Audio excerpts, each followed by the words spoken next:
I don't think anyone there is looking for truth. They're looking for a win. Did you think that you'd have a better life in Uganda? Better than Israel. This really is kind of the thing that started Apple. This was their first real product.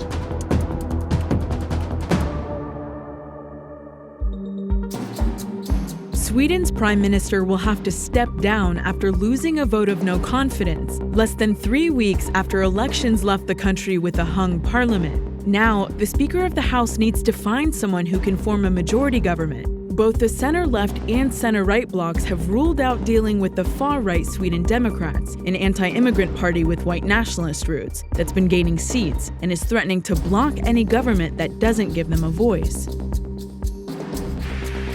Speaking to an audience of young Christians in Estonia, where more than half of the country doesn't identify as religious, Pope Francis acknowledged that the Vatican's failure to confront child sex abuse has alienated churchgoers, especially young people. E quando noi adulti ci chiudiamo a una realtà che è già un fatto, ci dite con franchezza, ma non lo vedete?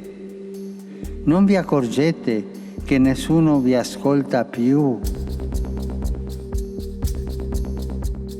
A Montana judge ordered the greater Yellowstone grizzly bear back onto the endangered species list, overturning a Trump administration decision from last year. The ruling comes days before the first grizzly hunting seasons in over 40 years were set to open in Wyoming and Idaho. At today's UN General Assembly, world leaders took turns hitting the United States for dumping the Iran deal, not signing the Paris Accord, and increasing economic sanctions, feedback that President Trump took in stride. In less than 2 years, my administration has accomplished more than almost any administration in the history of our country. America's so true. Didn't expect that reaction, but that's okay.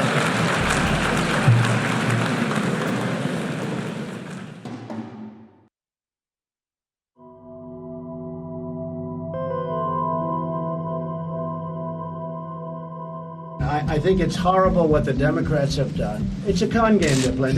They're really con artists. This morning, President Trump opened fire on the Democrats pushing to allow Brett Kavanaugh's accusers to be heard, and on the accusers themselves. 36 years ago, nobody ever knew about it, nobody ever heard about it, and now a new charge comes up, and she said, well, it might not be him, and there were gaps, and she said she was totally inebriated, and she was all messed up. Just this morning, the President of the United States attacked another woman for bravely sharing her story of being sexually assaulted, saying that nobody should believe her because she was drunk, because her memory may have some gaps. Well, how many women have heard that before? How many women have kept their experiences quiet because they knew they would hear that? Washington Republicans are having a harder time with the messaging. You are, all of you standing here today, all men, everyone on the Judiciary Committee, all men. What message does that send to the Americans? I don't think because you happen to be a male, you're disqualified from listening to the evidence and making a decision based upon the evidence. We have hired a female assistant to go on staff and to ask these questions in a respectful and professional way. What they're trying to avoid by having a woman ask the questions is a repeat of the infamous Clarence Thomas hearings in 1991, where male senators repeatedly belittled and undermined Anita Hill. But even though Hill was the only one to testify, she wasn't Thomas's only accuser. Excuse me, friend.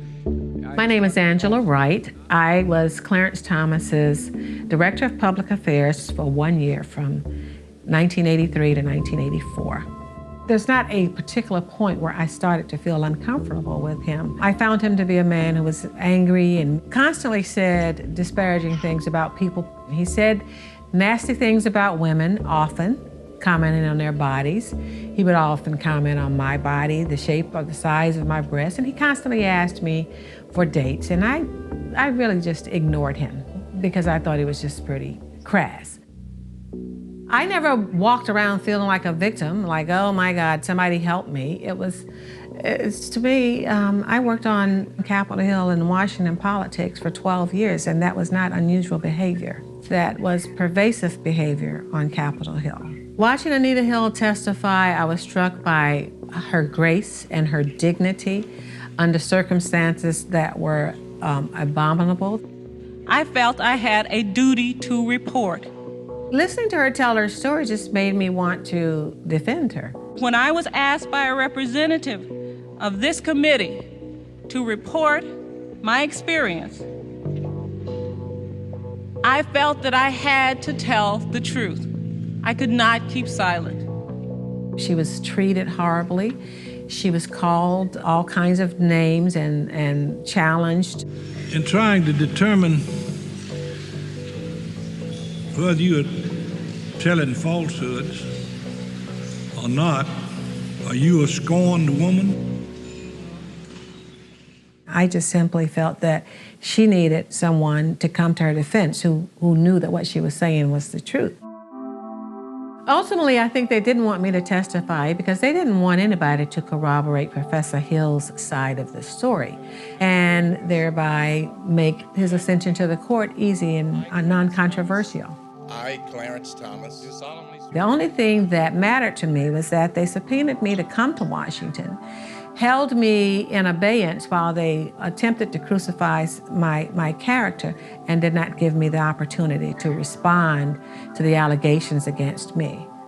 But whether or not anyone chose to believe my statement, that's never been important to me. What's important to me is that I speak my own truth and know that it is the truth, and know that Clarence Thomas and his supporters knew that it was the truth. Now I am being reminded of those events because of the current situation with Judge Brett Kavanaugh and the accusations recently levied against him by Professor Christine Ford. Initially, I saw not much of a comparison there. I thought it was a bit of a stretch and not very comfortable with labeling Mr. Kavanaugh a rapist based on that one encounter. With the additional information brought forth by Ms. Ramirez, my opinion of the case started to evolve. I certainly think that any of that misconduct, whether it's sexual assault, sexual harassment, should preclude anyone from taking a public position where they will be making laws and rules about the way everybody else lives their life. You could go get a job at corporate America, but the importance about this particular nomination is that it's the Supreme Court. And if you have not lived a life that is above reproach, I don't think you belong on the Supreme Court.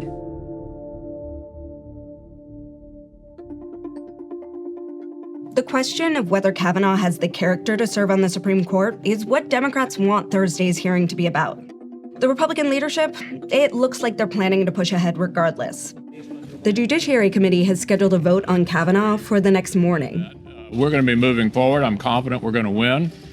Confident he will be confirmed in the very near future. And unless something huge happens between now and Election Day, it's hard to see how Kavanaugh won't be approved by the whole Senate. So what happens if that something huge comes out after he's been sworn in as a Supreme Court justice? Congress does have an option to take a judge out. Impeachment. It's the same process they've used to impeach a president, and it's about as rare. The first step is an investigation by the House Judiciary Committee. If it finds evidence a judge screwed up, the committee recommends articles of impeachment for a full House vote. That would only require a majority, 218 votes if the House is full, to pass. Then there would be a trial in the Senate, where the judge would get the chance to defend themselves. And finally, the full Senate would vote on whether to impeach. 2/3 would have to vote yes to convict and remove a judge from office. Impeachment and removal of a federal judge has only happened 8 times ever, for things like perjury and taking bribes. The last time a Supreme Court justice faced impeachment proceedings was over 200 years ago, when the House voted to impeach Samuel Chase in 1804. The Senate acquitted him on all charges. Then there's the question of what an impeachable offense is. The Constitution says impeachment is a valid response to, quote, treason, bribery, or other high crimes and misdemeanors. Allegations of attempted rape are serious, but do they meet the constitutional bar? That's never been tested. Some legal scholars believe you can impeach a judge for lying under oath. And if new information comes out that raises questions about whether Kavanaugh was totally truthful in these hearings, you could see that being the promising route for Democrats dead set on removing Kavanaugh from the bench. Since you became a legal adult, have you ever made unwanted requests for sexual favors or committed any verbal or physical harassment or assault of a sexual nature? No. Of course, launching an impeachment effort would only be possible if Democrats retake the House. Getting a conviction would require winning a huge majority in the Senate. That math aside, it would look like a really political move. Liberals trying to tilt the court back in their direction. They'd need Republicans to go along with impeaching a conservative justice. And that's hard to fathom. Republicans know that Trump will come and go. A conservative Supreme Court justice is for life. There's no argument on earth that would get Republicans to give that up.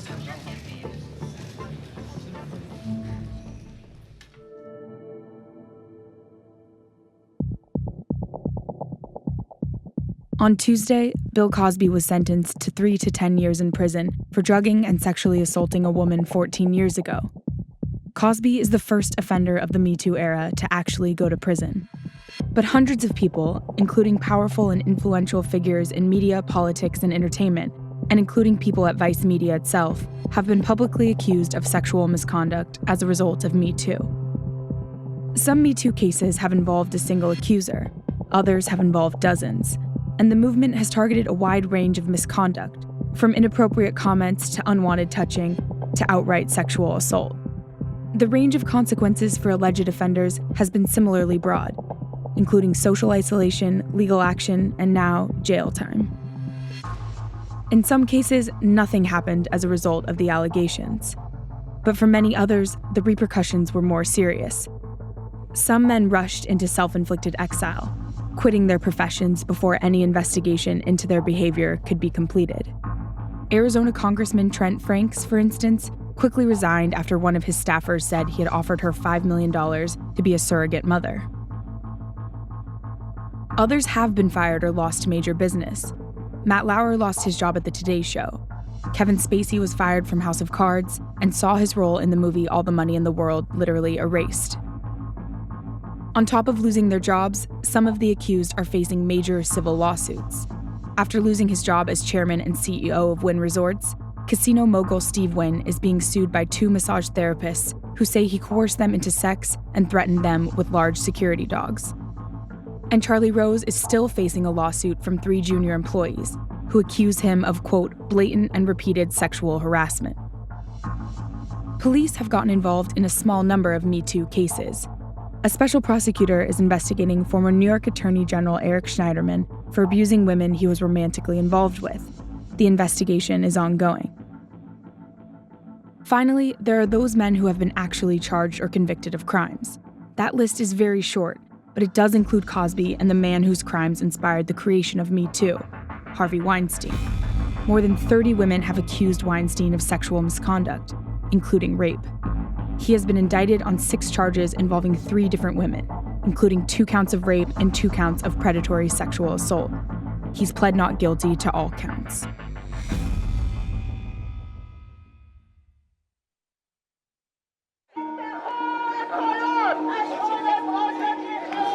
איפה הארץ שלנו? איפה ארץ ישראל? העיר שלנו, זה החיים שלנו. מה הולך פה? It's been a year since the Israeli government pledged to forcibly expel more than 30,000 Africans seeking asylum. אנחנו לא רוצים אתכם פה. האריתריאים, סודנים, תחזרו הביתה!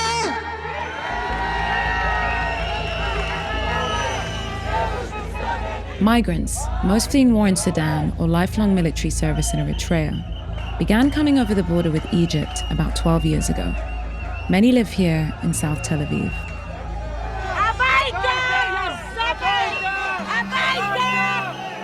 Ultra-nationalists accuse the Africans of bringing in crime and want them gone, like the government promised.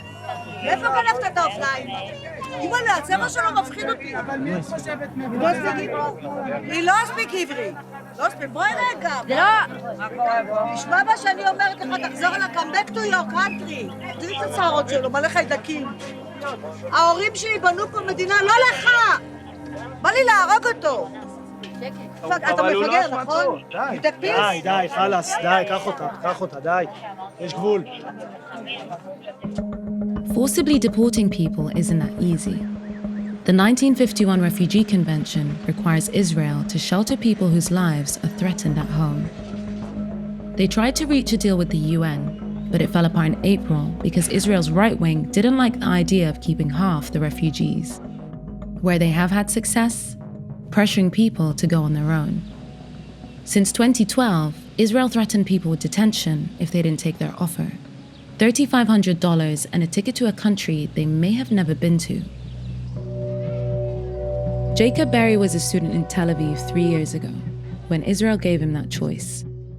So what is the voluntary deportation program? Actually, in my own opinion, it's not voluntary, because if you give two options to the person, like, would you jump this fire or get into the water and get drawn? It's not called voluntary, it's forceful. They told me you're going to Uganda. So I said, it's your home, I can't fight. And so thank you for welcoming me. And if you don't want me anymore, then it's okay. I can just go somewhere else and I start new life. Did they give you any other option? No, either go to Kholot or go to Uganda. Kholot was a detention facility in Israel, so Jacob chose Uganda. He now works for an organization that supports people from South Sudan deported by Israel. Alul and her mother Angelina were sent home after Israel struck a deal with newly independent South Sudan. كانت تعاملوا معنا كويس أول وفي اللحظات الأخير يهوجا بدنا نطلعوا. حصل شنو؟ مش بنعرفوا فاجونا بس ناس مigration وقالوا انتوا راجعين بلدكم مش فاهمين بيه حاجة. قلنا طبعا بلدك حتى يكون كعب وسياد البلد قال روح زول ما بقول لا. والرحلة رجعتوا كيف؟ كانت الرحلة كيف؟ لما أنا جيت جوبا مشاكل بتاع 2013 ده الحرب بدأ ده. They left South Sudan again, this time for Uganda. Uganda is known for its open-door policy for refugees. There are about 1 million currently living here, mainly from neighboring South Sudan and DRC. But people who come straight from Israel have a harder time. Many struggle to get legal status. A man arrived in December. Did you think that you'd have a better life in Uganda? Better than Israel. If I get visa, I can go to anywhere from Uganda. But still, I don't have any documents or any passports. What would you tell the Eritreans that are still living in Israel? What would you encourage them to do? You don't have any right in Kampala or Uganda, so you have to stay in Israel. It's better. That's what I'm telling for them. Why do you think they lie and tell you that there's an opportunity for a better life in Uganda? Why do you think they do that? To come here only, to leave the country of them. They are lying for us, to leave the country. Israel has tried to strike deals with third countries to accept the migrants they've deported by force, including, according to court documents, Uganda. But neither country has acknowledged having a deal that might show what Uganda is getting in return. And people are still going, though they aren't getting the legal status they were promised. We spoke to Uganda's Prime Minister, who says it's Israel's responsibility to process asylum claims. Well, that policy of accepting refugees from Israel is not operational. But Uganda has said, yes, we are ready to consider receiving some Africans who cannot get accommodated in Israel. Do you see the process of migrants being transferred from Israel becoming a legitimate process where they can come through and be registered as refugees at the other end? When a refugee moves to a country, that should be the country of asylum. So we do actually expect Israel to handle the cases where Israel cannot take those. Then Israel, with the support of the international community and UNHCR, should look for another place where they can be refugees. That is the normal way.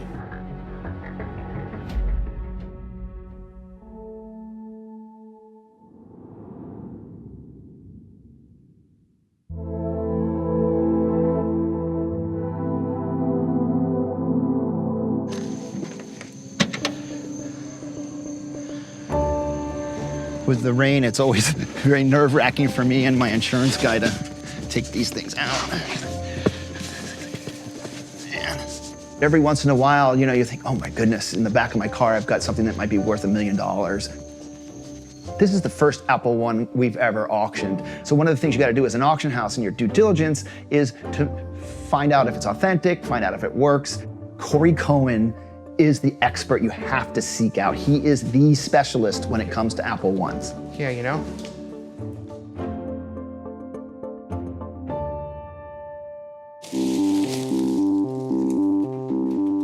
I'm a vintage technology expert. My background is electrical engineering and computer software. So here is the actual Apple One. This really is kind of the thing that started Apple. This was their first real product. Not only is this thing 42 plus years old, but it still works, and it works as well as it did back in the 1970s. So I'm just gonna hook up the power here, plug that in. Here's the moment of truth, the real deal, Apple One, and we're gonna turn it right on, so here we go. And that is your boot screen.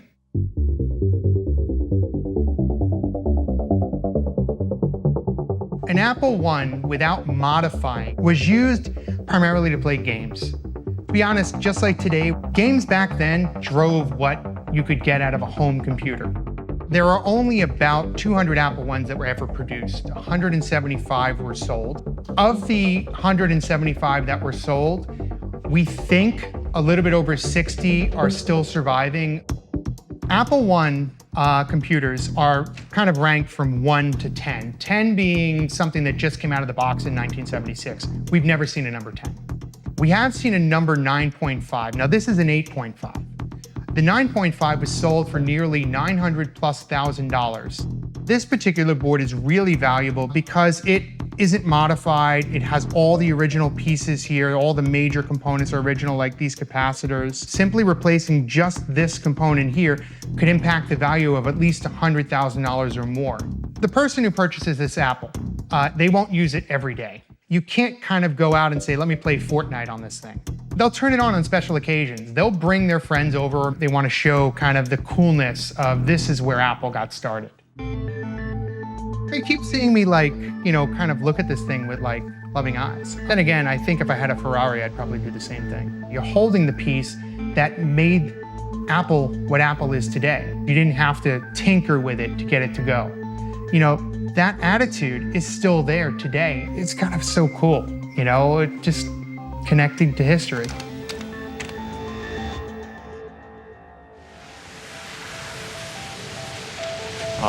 Please remember, like all auctions of all kinds, all sales are final. Everything is sold as is.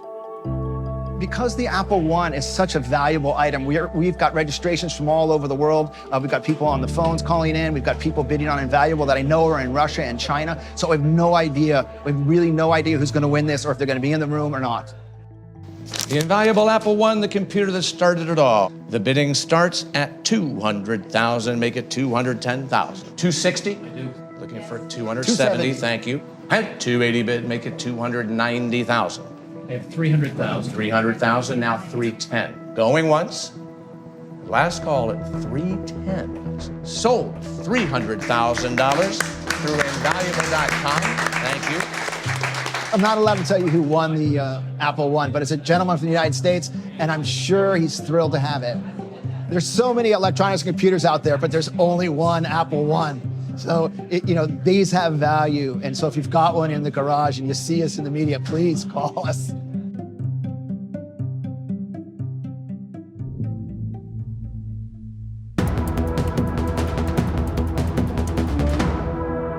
In my head, I was like, no. But I felt like if I kept trying, that something worse would happen. Every single woman I know has stories like that where she's just sort of like let her body be used because it felt safer.